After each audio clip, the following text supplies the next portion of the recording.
بسم الله الرحمن الرحیم. نن موږ تاسې د فزیک په مضمون کې د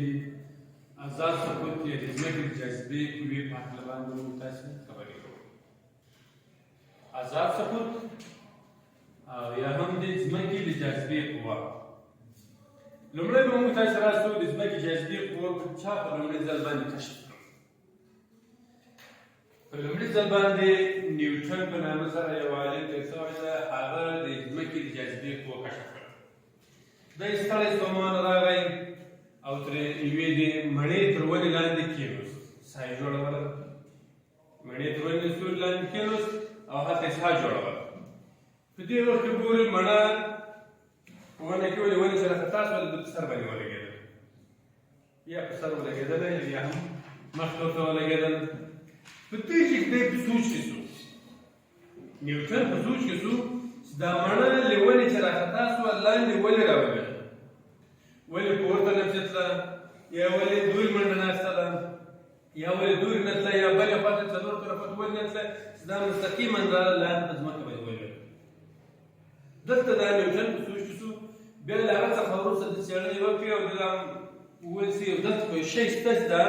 مڼه یې لاندې راکشه. دلته یو شی شته چې مڼه یې ونې چې راخطا شوه او لاندې راولوېدله، پورته نه ولاړه، یو طرف بل طرف ته نه ولاړه او مستقیما لاندې راغله. دلته یو شی شته چې وروسته له څېړنو څخه دا کشف کړه چې دلته یو تاثیر دی چې هغه تاثیر دی د ځمکې د جاذبې قوې نوم ورکړو. د ځمکې د جاذبې قوې نوم یې ورکړو او هغه یې کشف کړ. نو د ځمکې د جاذبې قوې نوم یې ورکړو چې دلته هغه تاثیرات د ځمکې جاذبې قوه ده. اوس مثلا موږ ته د یو شی پورته غورځار کړو، تر یوې اندازې پورې چې په ده کې هغه انرژي وي پورته ولاړ چې له هغه څخه وروسته بېرته لاندې رالوېږي، مستقیم داسې پورته نه پسې لاندې رالوېږي. دا شی د ځمکې جاذبې قوه ده. موږ تاسې ټوپ ووهو بېرته لاندې لوېږو. یا مثلا یو شی په آزاد ډول باندې زور مه ورکوه، قوه مه ورباندې ورکوه، فشار مه ورباندې ورکوه، په آزاد ډول بېرته دا څه کوي؟ لاندې لوېږي. دلته چې دا په آزاد ډول سره یا په خپل اختیار سره دا لاندې لوېږي، مستقیما لاندې ځي، دې ته موږ د ځمکې د جاذبې قوه یې. داسې د ځمکې له قشر څخه څومره پورته کېږي د عمر اندازه سره د ځمکې د جاذبې قوه کمبود کوي. څومره چې پورته کېږي د ځمکې د جاذبې قوه کمبود کوي. صحیح؟ نو دلته موږ تاسې اوس په دې هکله باندې خبرې کوو. که چیرې یو شی موږ تاسې په آزاد ډول سره پرېږدو وغورځوو، هلته موږ تاسې یو چې دا لاندې ځي، دا فاصله باید موږ تاسې پیدا کړو. څومره فاصله طی کوي؟ اوس د دې لپاره مثلا موږ تاسې ته غواړو چې د دې جاذبې قوې په مرسته سره موږ تاسې غواړو چې د دې څاه ژوروالی معلوم کړو. یوه څاه ده ډېره ژوره ده، نه له موږ تاسې سره رسۍ شته یا پړی نشته راسره. همدارنګه نه موږ څوک ورکښته کېدلی شي لاندې، که چیرې کله چې ممکن چې هلته ولوېږي یا ډارېږي او یا هم هلته ګاز پکې موجود وي، ګاز یې ونیسي، نو ډېر لاملونه کېدای شي. نو نه څاه څوک ورکښته کېږي او نه دومره رسۍ موږ تاسې ته رسته چې هلته موږ تاسې لاندې واچوو او د څاه ژوروالی باندې معلوم کړو. هغه به موږ تاسې څوړ معلوم کړو. د څاه ژوروالی هم موږ تاسې کولی شو د دغه آزاد سقوط یا د ځمکې د جاذبې قوې له لارې موږ تاسې معلوم کړو او یا هم دغه فارمول له لارې معلوم کړو. او یا هم موږ تاسې کولی شو چې د یوه تعمیر جګوالی دوه منزله ده، درې منزله ده، څلور منزله ده، پنځه منزله ده، هر څو منزله چې وي د هغه جګوالی موږ تاسې د دغه فارمول په واسطه سره موږ تاسې معلومولی شو. اوس دلته موږ تاسې په دې فارمول کې لرو وایي موږ تاسې خپله عمودي محور ده که نه؟ عمودي محور ته موږ تاسې وایو او یا هم د وای په ځای کې چې موږ تاسې اچ استعمال کړو. اچ یعنې هایټ، هایټ جګوالی. که چیرې اچ استعمال کړو یا هم وای استعمال کړو فرق نه کوي. نو اوس اچ مساوي کېږي یا وای مساوي کېږي یا یو پر دوه جي جي مربع. جي دلته د موږ تاسې د ځمکې د جاذبې قوه ده. جي مو د ځمکې د جاذبې قوه ده او ټي مو ټایم ده، وخت ده. په څومره وخت کې یو شی موږ تاسې په آزاد ډول باندې پرېږدو او هغه د ځمکې تل ته ځان رسوي، ځمکې ته ځان رسوي. په څومره وخت کې؟ په څو سکندې کې، په څو ثانیې کې نه ځمکې ته ځان رسوي. نو په دې باندې به موږ تاسې اوس یو څو مثالونه حل کړو چې له هغه جملې څخه یو مثال موږ تاسې لومړی مثال لرو. وایي که چیرې مثلا یوې څاه خولې ته، څاه خوله ده، له هغه خولې څخه موږ تاسې داسې لاس نیسو او ستا خوا چوم راکړو، stopwatch ته یو کړ ساعتونه دې سپارک ډېر تیز دي د سکند په څو برخو باندې ویشي او هغه ډېر تیز تیز اوړي هلته یو سکند جوړي بیا له هغه څخه وروسته بیا نمبرونه ډېر تیز اوړي بیا له هغه جملې سره بیا یې بل سکند اوړي stopwatch موږ تاسې وتلی شو صحیح شو stopwatch چې کله موږ تاسې دغه ډبره وه یا خښته وه یا بل کوم شی و هغه موږ تاسې ساعت وغورځوو دلته باید stopwatch بټن موږ تاسې باندې کېکړو تر څو پورې stopwatch چالان شي اوس نو دلته چې موږ تاسې دا ډبره څا ته وغورځوو د څا زوروالی موږ تاسې هدف د څا زوروالی باید موږ تاسې معلوم کړو نو چې څا ته د څا له خولې چې موږ تاسې داسې فشار نه ورکړو بس په ازاد ډول یې پرېږدو خالي ګل جنس ته ګورئ باید لاندې ولوېږي صحیح اوس نو دلته موږ تاسې دا څرنګه دا پرېږدو د وخت کې باید موږ تاسې د stopwatch بټن ورباندې کېږدو او باید چالان شي اوس په چې کله دغه روان دا خو ته ګورو یا مثلا په اوبو کې معلومېږي او یا هم کېدای شي موږ تاسې غږ راورسېږي نو په دې وخت باید موږ تاسې څرنګه هلته ولګېدو دلته به stopwatch موږ تاسې ورباندې بند کړو هلته موږ تاسې ورته ګورو نو امکان لري مثلا په 3 ثانیې کې دا ډبره د څا له خولې څخه او د څا تل ته ورسېدل په 3 ثانیې کې په 3 سکندو کې ورسېدل اوس نو وایي تاسې د دې څه ژوروالی معلوم کړئ ستا څومره ژوره ده یعنې بې له دې څخه چې موږ تاسې رسۍ ور واچوو رسۍ باندې معلوم کړو یا پیته باندې معلوم کړو او یا مثلا څوک ښکته شي معلومې کړي بې له دې څخه موږ تاسې د څا ژوروالی په دې فاکتور باندې معلوم کړو اوس نو جي قیمت معلوم ده د جي قیمت 9.1 متر په سکند مربع ده او تاسې څه پیدا کړئ هایټ یا جګوالی یا د څا ژوروالی تاسې معلوم کړئ څومره ده نو موږ تاسې فارموله لرو چې h مساوي کېږي له 1/2 ضرب د جي قیمت 9.1 متر په سکند مربع تعجیل ده تعجیل واحد موږ تاسې متر په سکند مربع او همدارنګه ټي د ټي قیمت څو ده ضرب 3 سکند کل مربع داسې ټي مربع ده نو باید دا هم کل مربع شي په محاسبو کې بیا موږ تاسې ځینې وخت دغه جي قیمت موږ تاسې په لس باندې فرض کوو 9.1 ده او موږ تاسې په لس باندې فرض کوو خو دلته به د لومړي مثال کې به موږ تاسې په 9.1 مکمل دقیق راواخلو خو ځینې وخت داسې هم کېدای شي چې هغه په لس باندې فرض کړو موږ تاسې صحیح ده نو دلته د ټي قیمت به راواخلو د جي قیمت به راواخلو یو پر دوه خپله لرو راځو چې دوه پسې محاسبه کوو h مساوي کېږي 1/2 ضرب 9.1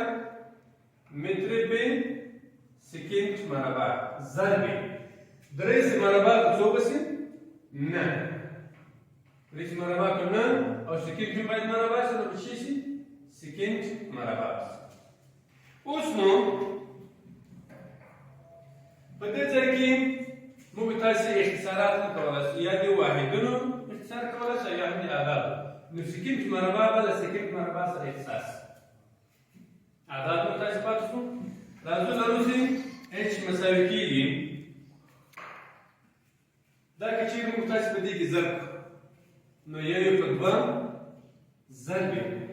نه ضرب یو نه 9.2 اصل شو نه په لږې یو اتیا او هم اصل دا هم څو اته دوه خانې موږ تاسې اشاره لرو یکي فاصله به دوه خانې موږ تاسې جدا صحیح شو 8.9 واحدونه په سکند مربع له سکند مربع سره اختصار شو تر منځ شي پاتې متر پاتې اوس نو 8.9 موږ تاسې راخلو په یو کې ضربوو په یو کې ضرب په بېرته هماغه عدد لاسته راکوي بیا هماغه عدد موږ تاسې راخلو په دوه باندې تقسیموو کله چې موږ تاسې دا په دې باندې تقسیم کړو نو 4.15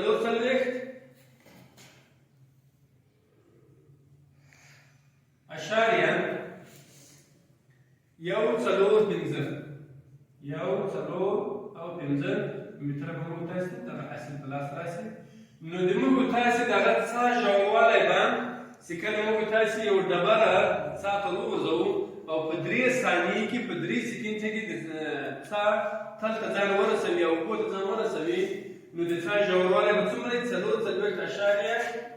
وي 4.1 متره به د دې ژوروالی تقریبا 4.4 متره به د دې څا ژوروالی وي سره خلاص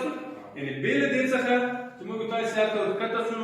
او یا هم رسۍ راواخلو، بیا رسۍ هلته معلومه کړو، بیا اندازه کوو یا پیته ور وغځوو، پیته باندې موږ تاسو دا معلومه کړو. د دې شی ضرورت نشته، موږ تاسو کولی شو د فارمول له لارې څخه د څاه ژوروالی موږ تاسو معلومه کړو. صحیح شو؟ نو د څاه ژوروالی څومره لاسته راغی په دې مثال کې؟ 4.1 متره لاسته راغی. صحیح شو؟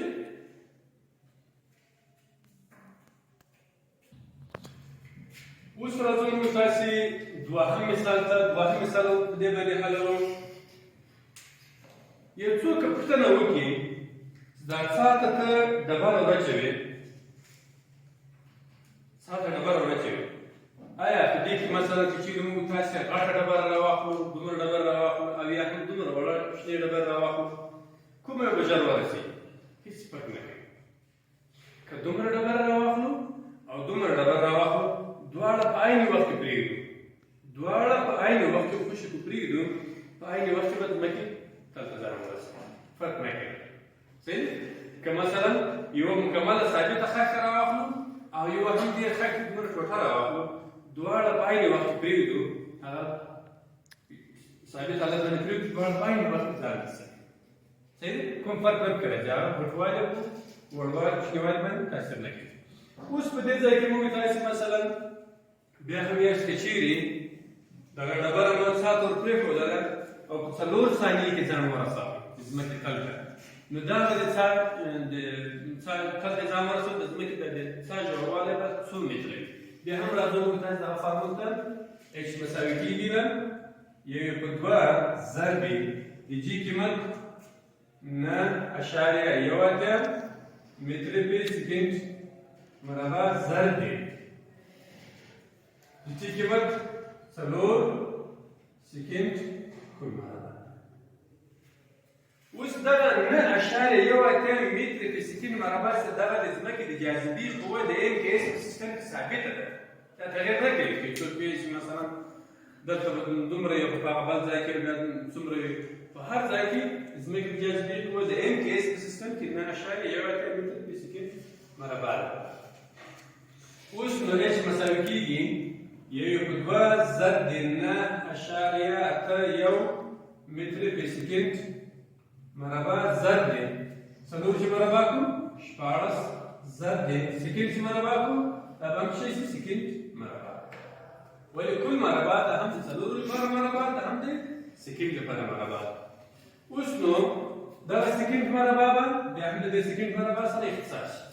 ولې دا په صورت کې ده او دا هم په مخرج کې ده، دوه مخرج نه مخرج دوه یو. صحیح؟ اوس نو همداسې کولی شو اعداد به یو د بل سره اختصار په 2 باندې یو 14 په 2 باندې. اوس نو اچ مساوي کېږي دا په دې کې ضربوو 8 ضرب یو 8 ضرب 8 4 شپېته، دا هم 4 شپږ حاصل شو، 8 ضرب 9 2 اویا او شپږ هم حاصل شو، دا یې څو 8 ضرب 9 2 اویا شپږ حاصل، دا هم 8. اوس نو دوه خانې موږ تاسې اشاریه لرو، دا به د ښي خوا څخه جدا کړو، یوه خانه دوه خانې، اوس د موږ تاسې اشاریه وکړو 8.8 څه شی متره به موږ تاسې ته لاسته راسي. نو د دې څاه ژوروالی به څومره وي؟ 8.8 متره به وي. که چېرې موږ تاسې ډبره په عادي حالت باندې پرېږدو، آزاد حالت باندې پرېږدو، ډبره به په 4 ثانیې کې په 4 ثانیې کې څاه تل ته ځان ورسوي، نو د دې څاه ژوروالی به څومره وي؟ 8.8 متره به وي. یا مثلا موږ تاسې کولی شو یو څو منزله 4 منزله یا 5 منزله تعمیر ده، 6 منزله تعمیر ده، له هماغه ځای څخه موږ تاسې آزاد ډول سره یوه ډبره راپرېږدو، هغې ډبرې 4 ثانیې وخت ونیسي، کله ځمکې ته ورسېدله د تعمیر سره چې موږ تاسې ورته ګوري، یا مثلا رایه په ساحه کې نفر ورته ولاړ شي، ساپواچ چاته تېر کړی دی، چې کله ډبره راخطا کړه ساپواچ شروع کېږي، چې کله په ځمکه باندې ډبره لګېږي په دې وخت کې ساپواچ بندوي. صحیح شو؟ نو چې کله ډبره ساپواچ بند شو، ډبره هلته ولګېدله 4 ثانیې وخت تېر شو، چې کله 4 ثانیې وخت تېر شو، موږ تاسې د تعمیر جګوالی محاسبه کوو، د فارمول ته یې واچوو، حاصل به یې 8.8 لاسته راسي. صحیح شو؟ اوس به یو بل مثال هم ورباندې حل کړو د تعمیر لپاره. نور به موږ تاسو دا وایو صحیح اوس به موږ تاسو یو بل مثال هم باندې تاسو موږ تاسو کور باندې پوسو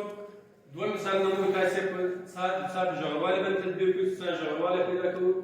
دا مثال موږ تاسو په تعمیر باندې تدبیر کوو چې موږ تاسو د تعمیر چې مثلا دوه منزله ده یا درې منزله تعمیر ده درې منزله تعمیر په بام باندې ولاړ او موږ تاسو یو ډبره را لاندې را پښې کوو لاندې پرېږدو او هغه په آزاد ډول باندې راځي په ځمکه باندې لګېږي دلته په دې کې تقریبا 2 ثانیې وخت کېږي څومره 2 ثانیې وخت باندې تېر شو چې دا ډبره له بام څخه تر ځمکې پورې راورسېده نو بیا هم دغه فارمول ته ورچوم h مساوي کېږي 1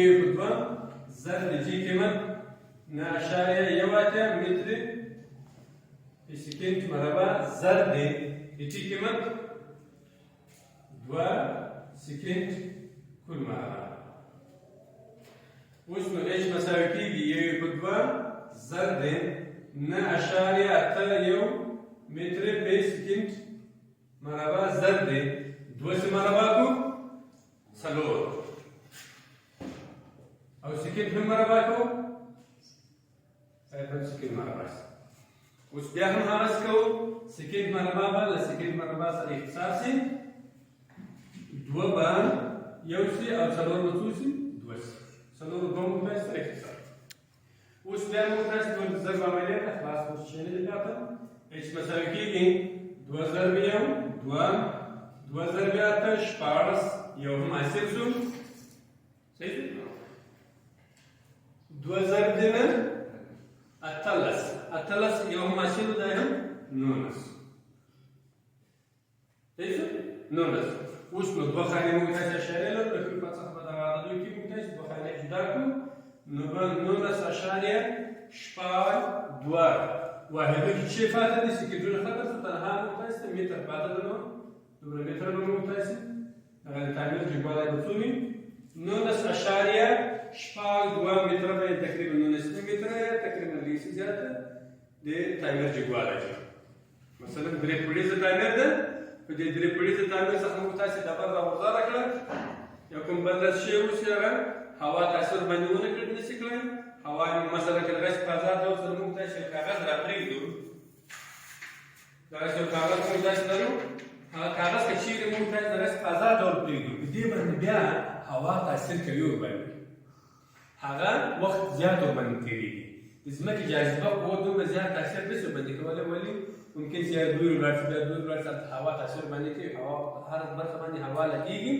نو په اسانۍ سره نشي تللی خو که چیرې بیا دا کاغذ موږ تاسو سره ګونجې کړو ټولې کړو یو بال جوړ کړو او بیا راپرېږدو بیا ممکن شي خپل وخت سم ځان له ورسوي ځمکې جاذبه قوه سم تاثیر کوي نو چې کله موږ تاسو دغه درې پوړیزې تعمیر څخه یو ډبره را پرېښوله او شاوخوا چې هم چې نیولی د څومره وخت و 2 سکنډه وخت له 2 سکنډه څخه وروسته موږ تاسو دا محاسبه کړو د دې تعمیر جګوالی به 19.2 متر به د دې تعمیر جګوالی صحیح شو نو موږ تاسو د دغه فارمول په مرسته سره کولی شو چې د څاه ژوروالی هم معلوم کړو او یا هم د تعمیر جګوالی د دې په مرسته سره موږ تاسو معلوم کړو صحیح شو کومه پوښتنه شته؟ نشته